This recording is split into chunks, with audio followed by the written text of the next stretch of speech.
शू ने अपनी नजरों से देखा था कि शाओ शाओ जल के मर गई थी। तो वो यिनशेंग से पूछती है, क्या तुम्हें इस बात पे यकीन है कि लोग मरने के बाद भी फिर से जिंदा हो जाते हैं? यिनशेंग कहता है, तुम्हारा मतलब उस धमाके के बाद शाओ शाओ मरने के बाद फिर से जिंदा हो गई? शू सोचती है, यिनशेंग को कैसे पता चला कि मैं आई शाओ शाओ के बारे में बात कर रही हूँ? मैंने तो अभी उसका जिक्र भी नहीं किया। यिनशेंग उसके पास आके उसके फेस पर कैरेस करता है और कहता है कि लो शू, कभी कभी मैं साइलेंस रहता हूँ तो इसका मतलब ये नहीं कि मुझे कुछ भी नहीं पता। तुम्हें ये क्लियरली समझना होगा, मैं सिर्फ शाओ शाओ को खुद से दूर रखने के लिए ही तुम्हारे साथ ये रिलेशनशिप रख रहा हूँ। अगर फिर से तुमने शाओ शाओ को हर्ट करने की कोशिश की तो मैं तुम्हें छोड़ूंगा नहीं।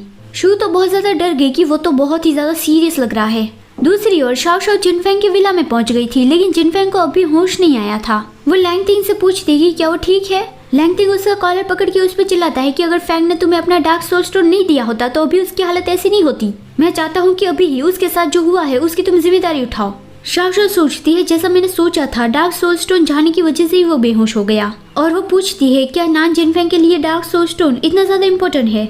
सोल स्टोन डीमन के अंदर उसकी जान की तरह होता है। सिर्फ नोबल फैमिली के डीमंस या फिर बहुत ही ज्यादा टैलेंटेड डीमंस को ही ऐसा डार्क सोल स्टोन मिलता है। जिसके पास भी ये डार्क सोल स्टोन होता है वो कभी बीमार नहीं पड़ते, कभी मरते नहीं और वो हमेशा जवान रहते हैं। लैंगटिंग शाओ शाओ पे चिल्लाता है कि लेकिन देखो अभी फैंग की हालत कैसी हो गई है। वो सिर्फ बेहोश ही नहीं हुआ बल्कि वो अपना नॉर्मल फॉर्म भी मेंटेन नहीं कर पा रहा है। पता नहीं फिर आगे जाके उसके साथ क्या होगा। शाओ शाओ कहती है, अगर मैं उसका डार्क सोल स्टोन उसे वापस कर दूं तो क्या वो रिकवर हो जाएगा? लैंगटिंग कहता है, तुम्हें क्या लगता है कि मैं ये नहीं करना चाहता था? लेकिन जैसे ही मैं तुम्हारी बॉडी से डार्क सोल स्टोन निकाल लूंगा तुम मर जाऊंगी। फैंग तुम्हें बचाना चाहता है तो फिर मैं उसके खिलाफ नहीं जाना चाहता। शाओ शाओ पूछती है, तो फिर मुझे क्या करना चाहिए? लैंगटिंग ने देखा कि ओह नो, आज तो फुल मून नाइट है, पता नहीं अब ये रात फैंग कैसे गुजार पाएगा। डीमंस की सारी नोबल फैमिलीज में से एक फैमिली है नान फैमिली, लेकिन एक बार नान फैमिली ने डीमन वर्ल्ड का एक नियम तोड़ा था तो सजा के तौर पे पूरी नान फैमिली को ये कर्ज दिया गया है। पूर्णिमा की रात को फैमिली के हर एक मेंबर को अलग अलग तरह का टॉर्चर मिलता है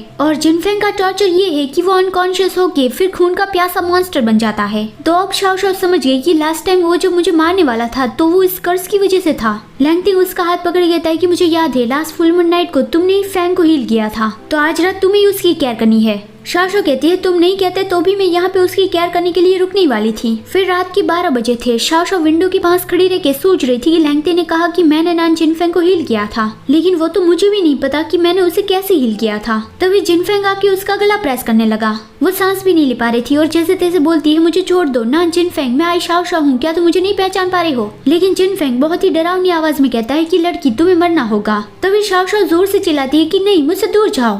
जिनफेंग पहले की तरह ही दूर थ्रो हो गया। शाओ शाओ को लगा कि वो ठीक हो गया होगा तो वो उसके पास जाके पूछने लगी कि नान जिनफेंग तुम ठीक तो हो, होश में आओ। जिनफेंग ने अपनी आंखें खोली लेकिन वो अभी तक रेड थी। वो शाओ शाओ के ऊपर आ गया और उसे किस करने लगा। वो उसे वी के बुलाता है और वो उसे बहुत ही ज्यादा रफली किस करने लगा, जिस वजह से शाओ शाओ दर्द की वजह से रोने लगी। फिर शाओ शाओ बेहोश हो गई और उसे सपना आ रहा था कि कोई मेरे सपने में मुझे वी के बुला रहा था। लेकिन ये बहुत ही ज्यादा वियर्ड है, आखिर ऐसा नाम मेरे सपने में क्यों आया? मतलब कि इस नाम वाले पर्सन को तो मैं जानती नहीं हूँ। तभी जिनफेंग ने कहा कि तुम जाग गई।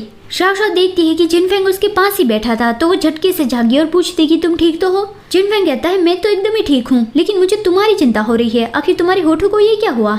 शाओ शाओ सोचती है, लगता है कि लास्ट नाइट जो हुआ था उसे वो याद नहीं रहा है, लेकिन अभी वो अपने नॉर्मल फॉर्म में आ गया है तो इसका मतलब वो हील हो गया। वो दोनों साथ में ही कंपनी में गए तो लोग बात करने लगे, शायद वो दोनों डेट करे होंगे और शाओ शाओ के होठ को देख के कहने लगे कि कल उसने बहुत ही अच्छी नाइट स्पेंड की होगी, तो इसलिए ही मिस्टर नान अपनी लिटिल गर्लफ्रेंड को देखने के लिए कंपनी में ज्यादा बार आ रहे हैं, नहीं तो पहले तो हमने कभी उसे देखा ही नहीं था। ये सब कुछ लीवान ने सुन लिया और उसे वो जरा सा भी अच्छा नहीं लग रहा था।